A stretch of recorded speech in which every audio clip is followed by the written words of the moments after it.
Hello and welcome everyone. In today's video, Marble's Razor's Wrath, the Cognition DLC, I'll be showcasing the work that I have produced and the future plans for this DLC.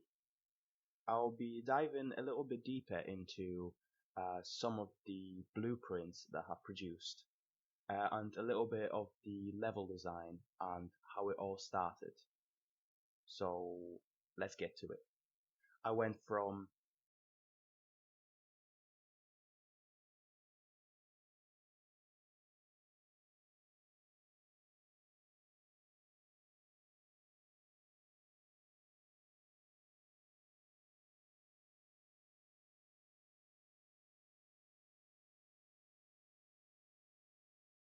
So finally, I can show you the general setup that I have made in order to create this town. Let's just say the first thing I have done is I went over and created another empty level. I have made few prefabs that I was going to use um, out of the asset pack that I have purchased off of the Epic Game Store. The link in the description will direct you to that asset pack for the 3D models that I have used in my project. I basically looked at those. I could see that all of these are modular. So if you place a wall next to each other, you'll be able to snap them. But I've decided to kind of go into the prefabs form of things and created some, let me just grab this, some simple modular pieces out of the modular pieces that I was using. So I first made a little tiny prefab like this. I've grouped the walls because that's the only thing that would never change in this current prefab. Then I would select a wall, for example, and I want to replace it with, let's say, another doorway. So I'll just drag and drop onto there. Now I've got a double doorway. Then maybe in here and in here I will want a window. I'll drag and drop a window. Now I would select everything that I have made for this current prefab, right click as it's selected, merge actors. Now it's kind of important, at least for me, to place the entire mesh in the center of the map, which is right there. That's where you can see this little pillar. Before you merge, due to the fact that you want always the pivot point to be in the middle. So as you click merge actors, you then select pivot point at 0. You can see all of the actors that you have selected, which will be merged. Then merge actors, and then you choose a folder. So in my case, I put it into my plugin, which is the DLC itself, static mesh, building modular, and since this is a, let's say, 1x1 small house, you put it in here. Obviously I've already created a few types of the building, which I'll show you in just a sec. You just give a name for your new one, so building wall type, I don't know, say A, B, C, D, and so on and so forth, and click save. Right. The next thing I'm going to show you is all of the static meshes that I have made for my prefabs. So in building small, let me just expand this slightly. You would have 3 different rooftop types. You can see from the image that the one has a door, so is this, and so is these two. And now if I drag any of these onto the scene, it would become basically a prefab. And then I can duplicate it, change the mesh on this, there we go, to something like this. For example, if I want to have a flat wall, and that will create a building. Right, the next thing, since I realized that it wasn't very efficient to create create these assets in a specific way where you would place them by dragging them and then changing their overall static mesh, what I've done is I've basically created a blueprint. Let's just go with the building modular for now. Let me just zoom in on this. In here, I'm just gonna drag this out a little bit here. And now you can see some of the options with the exposed values that you can use. So let's say I want to find all of the meshes for this specific building type. Let's say I want to add a rooftop, which is right there, but I don't want it to be as small, so I will create extra few floors. And you can see the roof automatically snaps into the place depending on the floor amount in here. Then let's say I want to have this prefab, then I want to have this prefab, and so on and so forth. You can of course scale it, and that will scale all of the entire modular mesh. And you can of course, change the roof type and do all sorts of things like this. So this is a little bit more efficient, I found, when making stuff like this. Depending on how well this series will do, I'll probably end up making a little bit more of a detailed tutorial on how I've created this blueprint. And as you can see, if you drag another one, then maybe you want the scale to be back to 1, something a little bit smaller. Then you want to have 2 floors, and then you want to get rid of this one here. So in just comparison, you can have a smaller building, a little bit bigger building, and so on and so forth. The same will go for the big house. So these are the different types I've created for the big house. So let's say I want to use this foundation with this wall with this rooftop, and there you go. That's how easy it is. A similar thing I've created for some of the spline types. Let's just say you want a wall, a spline wall, and just drag one on here.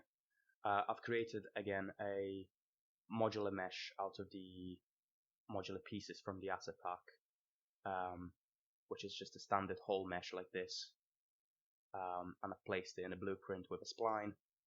Now if you want to drag the spline and increase the size of the wall, you can do so. You always want to kind of stop where it's stopped glitching, like right there. If you want to add more spline points, let me just do Control Z on that for a second. I'm just going to add Alt and left drag to add more spline points. And in this example, I'm going to grab one of the splines and then move it up, let's say, and then move this one up a little bit as well. So this would be if you had a hill of some sort and you wanted to place the wall on in a curved fashion. It would also work if you want to push it and make a curve on the wall in either direction. So it's quite a powerful tool to use, and quite a powerful setup to have overall, and quite efficient. It might not be as performance friendly, since I'm not using instances, I'm using a spline static mesh. Again, I can show you this in more of a detailed video, again, on how well the series do. Let me just delete this actor.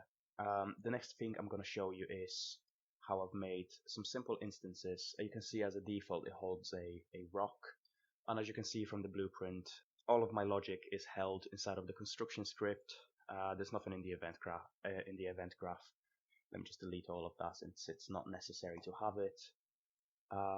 You can see that I am using an instance static mesh.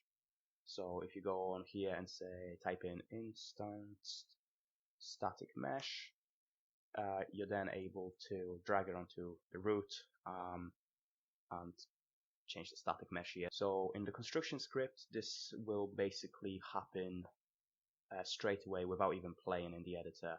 So that's how the construction script kind of works, is before you click play, the changes will happen before the actual play. So in here you can see this is my instanced static mesh. You add an instance to it.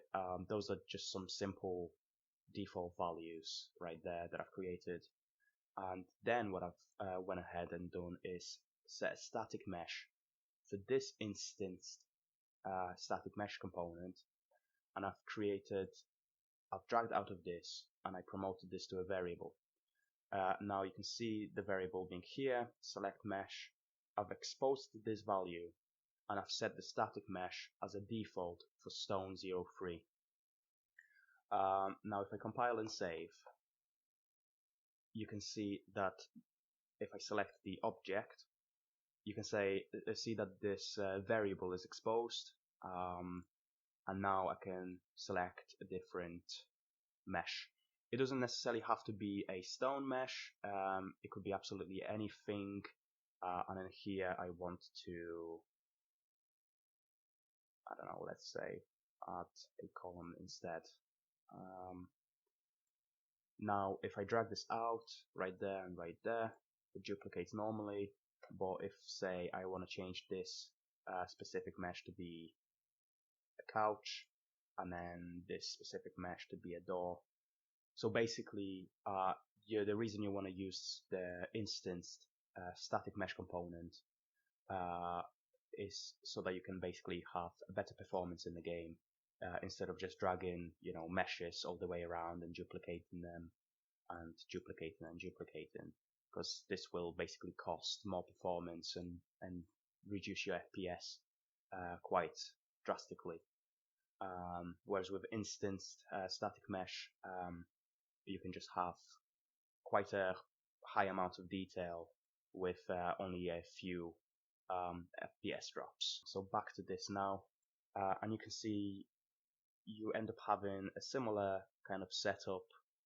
So you'd have your spline walls all the way around in some cases. You can see that this spline wall is one solid thing, and it goes through the tower. You're never going to be able to go inside of the tower, so I don't really worry too much about it. And then all of the static meshes that are placed are either the blueprint, allowing you to basically increase or decrease the floors amount even, or a static mesh like even for the rock, just to improve the performance overall. And as you can see, I have quite a bit of these rocks placed around. There's quite a bit here in this little section that I've made. And if I just go to show FPS, you can see that in the editor overall you get about 40 FPS, but if we do play, you get about 50 FPS in the main menu screen. But as soon as you click continue, you go to your character and you're able to have quite a large number of FPS as you play around. So that's going above 100 right now, nearly 120, which is the cap. But yeah, as you end up walking around and exploring the area, you don't have as much FPS hit and drop. So you're able to have, as I said, more detail in each of the buildings. For now, they are all empty, so if you go in and you want to have a look around, you're only able to see no floors, just the building by itself. The kind of direction that I'm planning to go with this current DLC / project is to make a kind of a steampunk with a medieval style. So as you can see here, I've created some pipes and stuff like that with particle effects and whatnot. Let me just go back to the editor and show you that I've created those walls, as I said, with spline. You can see the spline dot there and the spline dot there. But I've also created these arches with a spline. The splines are going to be the only thing that's going to cost quite a lot of performance because it's not instanced static mesh actor. It's just a static mesh component. You can't actually make it as an instanced. Unreal, of what I know at least so far, doesn't support it for now. Maybe in the future. Depending on how well this series is going to do, I might end up doing some detailed tutorials showcasing some of the blueprints that I'm going to be making for this specific DLC. Obviously, this is just the start of the DLC as it stands right now, basing around just the basic version of the game, Marvel's Razor's Wrath, which you can look up on Steam or either my Twitter account. I'll leave some links down in the description below. But yeah, that might be it for the overall showcase of this specific DLC for today. But yeah, thanks for watching. See you next week.